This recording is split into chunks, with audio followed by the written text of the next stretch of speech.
Question क्या है, the non tax revenue in the following. ठीक है, अगर हम बात करें नॉन टैक्स रेवेन्यू तो एक होता है टैक्स रेवेन्यू जो कि पैसे आते हैं टैक्स के थ्रू।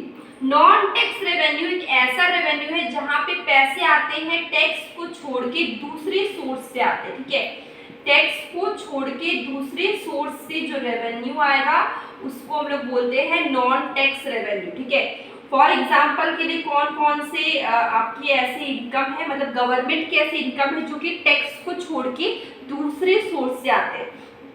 तो उसमें आ जाएगा इंटरेस्ट, प्रॉफिट, डिविडेंड। ठीक है, डिविडेंड वही हो गया। पेनाल्टीज, फीस, फाइन्स और गिफ्ट एंड ग्रांट, ये सारे क्या है, टैक्स रेवेन्यू नहीं है, नॉन टैक्स रेवेन्यू जो कि टैक्स को छोड़ के दूसरे सोर्स से रेवेन्यू आ रहे गवर्नमेंट को। ठीक है, तो इसमें ऑप्शन क्या है, नॉन टैक्स रेवेन्यू। आपको बताना इनकम टैक्स तो नहीं होगा क्योंकि ये टैक्स रेवेन्यू। कॉर्पोरेट टैक्स भी क्या है, टैक्स रेवेन्यू, तो ये भी नहीं होगा। बोरोइंग, अगर हम लोन की बात करें, ये भी आपका टैक्स रेवेन्यू। अगर हम बात करें डिविडेंड की, ये जो डिविडेंड है ये क्या है, नॉन टैक्स रेवेन्यू। ठीक है, तो डिविडेंड इसका आंसर होगा सी, डिविडेंड।